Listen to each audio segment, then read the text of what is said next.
नमस्कार दोस्तों, दीपक कुशवाहा आशुलिपिक चैनल पर आप सभी का स्वागत है। और आज के इस वीडियो में बात करूंगा उत्तर प्रदेश परिवहन निगम से आने वाली भर्तियों के विज्ञापन के बारे में। तो आप लोग वीडियो को पूरी ज़रूर देखिएगा। और जिन भी लोगों ने अभी तक चैनल को सब्सक्राइब नहीं किया है तो पहले से सभी जन चैनल को सब्सक्राइब भी ज़रूर कर लें, कहे से कि ज़्यादा ज़रूरी। ठीक, तो आज के सभी अखबारों में, चाहे वो हिंदुस्तान हो, अमर उजाला, फिर दैनिक जागरण, सभी में खबरें छपी हैं कि परिवहन निगम में जल्द होंगी भर्तियां। अच्छा, जल्द का मतलब मैं आपको कभी से बताता आ रहा हूँ कि जल्द का मतलब आज कल परसों नरसों या फिर 2-4 महीना 6 महीना नहीं, ये 2-4 साल 5 साल भी हो जाता है। तो जल्द की परिभाषा कुछ कुछ ये भी होती है। ठीक, तो पर्यायवाची में आप ये भी लिख सकते हैं। तो यही है कि परिवहन निगम में जल्द होंगी भर्तियां, जिनमें से 1649 परिचालकों की भर्ती होगी, 50 आपका ये सहायक क्षेत्रीय प्रबंधक और 6 पद आपका ये सहायक विधि। ठीक, बाकी इसके अलावा समूह ग एवं समूह घ के भी पद होंगे, जो कि अधीनस्थ के जरिए होगा, और उनकी संख्या ये 547 है। ठीक, तो देखिए लिखा है कि सरकार उत्तर प्रदेश परिवहन निगम में कर्मचारियों की कमी को जल्द पूरा करेगी। सहायक क्षेत्रीय प्रबंधक तथा सहायक विधि अधिकारी की कमी को पूरा करने के लिए परिवहन निगम जल्द ही 50 से सहायक क्षेत्रीय प्रबंधक एवं 6 सहायक विधि अधिकारी की भर्ती करेगा। इसकी स्वीकृति हो चुकी है। सहायक क्षेत्रीय प्रबंधकों एवं सहायक विधि अधिकारी की इस भर्ती संविदा के आधार पर की जाएगी।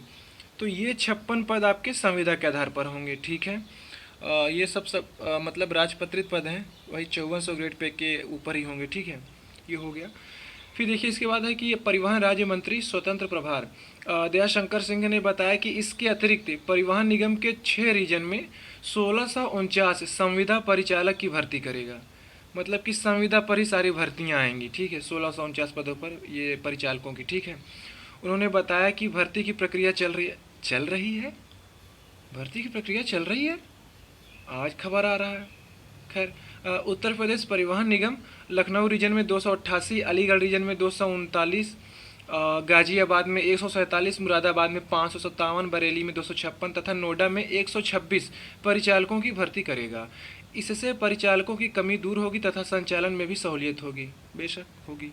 फिर देखिए ये तो आपका ये परिचालक और ये सहायक क्षेत्रीय प्रबंधक और ये सहायक विधि अधिकारी के पदों की बात हो गई। अब देखिए अधीनस्थ के जरिए जो भर्ती आएगी वो संविदा पे नहीं होगी। ठीक है, वो आपकी स्थायी भर्ती होगी। तो लिखा है कि समूह ग एवं समूह घ के 547 कर्मियों की भी होगी भर्ती। परिवहन निगम इसके साथ ही समूह ग एवं समूह घ के अंतर्गत स्वीकृत 547 कर्मियों की भर्ती भी करने जा रहा है, जिसकी स्वीकृति हो चुकी है। परिवहन मंत्री के मुताबिक यह भर्ती उत्तर प्रदेश अधीनस्थ सेवा चयन आयोग के माध्यम से किया जाएगा। यह भर्ती 2 चरणों में की जाएगी। प्रथम चरण में 383 पदों पर भर्ती होगी। इसमें केंद्र प्रभारी के 93, अच्छा पद के नाम भी समझते जाइएगा। ठीक है, कौन कौन से पद हैं। केंद्र प्रभारी के 93 पद, मैकेनिक के 240 पद, इलेक्ट्रीशियन के 25 एवं सहायक स्टोर कीपर के 25 पद स्वीकृत हैं। जबकि द्वितीय चरण में 164 पदों पर भर्ती की जाएगी। इसमें मैकेनिक के 30, इलेक्ट्रीशियन के 31 एवं असिस्टेंट स्टोर कीपर के 103 पद स्वीकृत हैं। अब इनका कहना है कि 2 चरणों में भर्ती देंगे। अब अगर भर्ती देनी है तो अब या तो ये करें कि मतलब कि इसका मतलब ये 2 बार विज्ञापन ऐसा कर कुछ देना चाह रहे हूँ। अजब अजब मंत्री लोग का दिमाग काम करता है। ये नहीं कि एक ही बार में दे दो, कटू है ये 547 भर्ती है। अब ये नहीं कि हर साल देते हैं, कभी कभी तो देते हैं हर 100 बार। यहू में 2 चरण रख दिए हैं। 2 चरण परीक्षा होती चलो समझ में आता, अब कह रहे हैं 2 चरणों में भर्ती आएगी। मतलब अभी चुनाव आने वाला अगले साल। ठीक है, तब 1 चरण ले लो तब तक में, ये आगे तो अच्छी बात है। वरना फिर जब अगली बार जब उत्तर प्रदेश में चुनाव होगा तब दूसरा का चरण ले लेना, तो हो सकता है ऐसा कुछ चले। तो कहने का मतलब कि ये 1649 पद परिचालकों की और ये बाकी सहायक क्षेत्रीय प्रबंधक और सहायक विधि अधिकारी, ये भर्ती आपकी संविदा पर होगी। और बाकी ये जो अधीनस्थ से आएगी आपकी स्थायी होगी। ठीक है, अब अच्छा अधीनस्थ के जरिए जितनी भर्तियां आएंगी वो सब प्रारंभिक अर्हता परीक्षा के जरिए ही मान्य होंगी। ठीक है, तो अब या तो 2022 पीईटी के आधार पर आए या तो फिर ये जब नया पीईटी का विज्ञापन, लेकिन नया आने का मतलब तो ये भर्तियाँ अगले साल। तो इंतजार करिए, ये जितनी बातें लिखी होती इतनी जल्दी सब कुछ हो नहीं जाता। अभी तमाम भर्तियाँ पड़ी हैं। अध्यक्ष ने भी कुछ समय पहले एक यूट्यूबर को अपना एक साक्षात्कार दिया था, तो उसमें उन्होंने बताया था कि ये भर्तियाँ आने वाली हैं। तो अभी वही भर्तियाँ आ जाएँ बहुत हैं, कनिष्ठ सहायकों की लगभग बता रहे थे कोई 4000 पदों पर भर्ती आएगी, और आशुलिपिकों के लिए भी बताए थे। तो अब ये सब मतलब कि बहुप्रतीक्षित भर्ती है, तो इसको दे देना चाहिए। जब वही नहीं है तभी इसकी बारी कहाँ से आ जाएगी। और भी तमाम तरीके की भर्तियाँ हैं। अच्छा, एक बात आप लोगों से ये करनी है आशुलिपिक पद की भर्ती के बारे में। तो इसके लिए देखिए यही है कि आप लोग थोड़ा संगठित होइए, एकत्रित होइए और आयोग पर जाइए, ठीक है। जो लोग लखनऊ के हैं या फिर जो आसपास के लोग हों, तो आप लोग कोई व्हाट्सएप या टेलीग्राम ग्रुप वगैरह बना लीजिए, ठीक है। या फिर मैं अपने टेलीग्राम पे बोल देता हूँ, तो जो उसकी अगुवाई करना चाहे तो वो एडमिन वगैरह बन जाए। तो आप लोग इकट्ठा होकर के आयोग पर जाइए, सचिव से मिलने की मांग करिए, ठीक है। अध्यक्ष से तो मतलब अध्यक्ष से तो देखिए कहीं मिलते नहीं जल्दी, ठीक है। तो अध्यक्ष से मिलना बेकार है। सचिव ही मतलब कि पूरे कार्यालय का सर्वे सर्वा होता है। तो आप लोग उन्हीं से मिलिए और पूरी बात रखिए कि 7 सालों से भर्ती नहीं आई है और उम्र निकली जा रही भर्ती के इंतज़ार में, ऐसी ऐसी बातें हैं। और तकरीबन मुझे जो इन लोगों ने सूचना के अधिकार के तहत जवाब जो दिया था उसमें यह था कि 400 पदों पर भर्ती है, जबकि आज से करीब 6 साल पहले इन्होंने बताया था अखबार के जरिए कि 800 पदों पर भर्ती आनी है। मतलब कि जैसे जैसे साल बढ़ रहा है पदों की संख्या घटती जा रही है। अभी ये भी कुछ लोग बता रहे थे कि लगभग 1000 पदों पर राजस्व विभाग में भर्ती आएगी। तो क्या सही है क्या नहीं, तो आप लोग देखिए इकट्ठा होइए, संगठित होकर के आयोग पर जाइए। अब उपद्रव नहीं करना है, भीड़ ही लगाइए, उतनी भीड़ ना लगा ली, 50 30 40 पर्याप्त है। वहाँ जा कर के बात रखिए कि हम लोग इस भर्ती के लिए आए हुए हैं और हमें सचिव से मिलना है। सचिव नहीं होंगे तो कह दो कि कोई जो जिम्मेदार अधिकारी हो तो उससे बात करा दीजिए, या फिर उस दिन ना मिले तो एक आध दो बार और जाइए। कब मिलेंगे उस दिन हमसे, उस दिन मतलब कि तब बुलाइए, या फिर परीक्षा नियंत्रक से आप लोग मिलिए।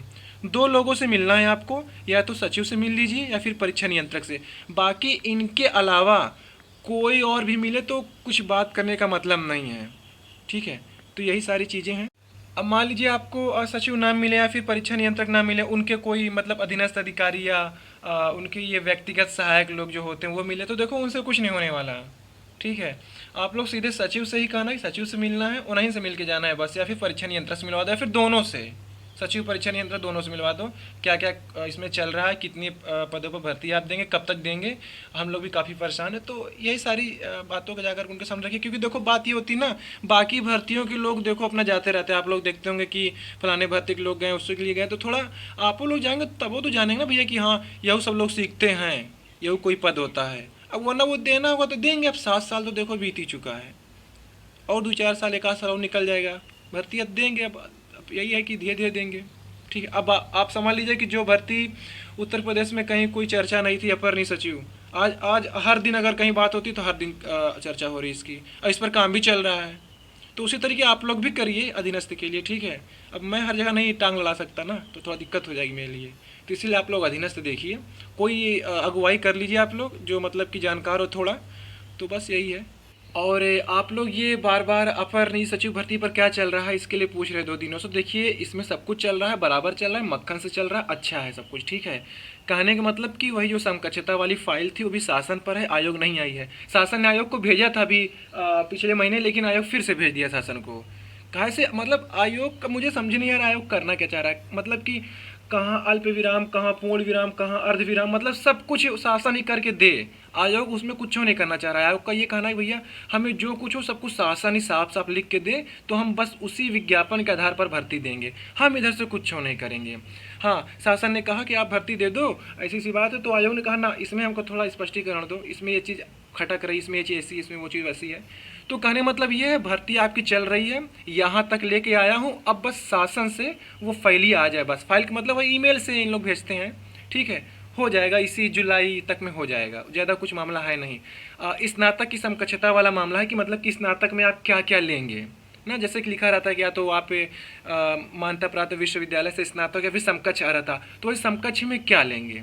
अभी तक CCC का मामला फंसाए हुए थे, तो वो तो हो गया निपटारा। तो ये जो फाइल है उसमें सब कुछ रहेगा, CCC के समकक्ष में क्या क्या ये मान्य कर रहे हैं, या फिर कहाँ कहाँ से वो प्रमाण पत्र आपने किया हुआ है, पढ़ाई की है उसकी किस जगह से, तो वो केवल वहीं का मान्य होगा। और स्नातक में आपने क्या क्या कुछ किया है कहाँ कहाँ से, तो केवल वही मान्य होगा। तो ये सारी चीज़ें चल रही हैं, हो गया, कुछ ज़्यादा बड़ी बात नहीं है। अब जो भर्ती कभी चर्चा में नहीं थी आज चर्चा में है, तो फिर ठीक है। तो यही सारी बातें हैं। आपका ये काम चल रहा है, बस वो शासन जिस दिन भेज दे बस हो गया, ठीक है। तो यही सारी चीज़ें हैं। आपकी ये अपर निजी सचिव, समीक्षा अधिकारी, सहायक समीक्षा अधिकारी, खंड शिक्षा अधिकारी, कई भर्तियाँ हैं, ठीक है, सब कुछ उसी उसी पर सब निर्भर हैं, एक ही साथ सब फाइल नाच रही हैं इधर उधर, ठीक है। तो वही है, जैसे वहाँ से भेज देंगे ईमेल के जरिए, बस हो गया। फिर 15-20 दिन में विज्ञापन दे ही देगा। तो पहले कौन से देता है अभी आयोग के ऊपर है, ठीक है।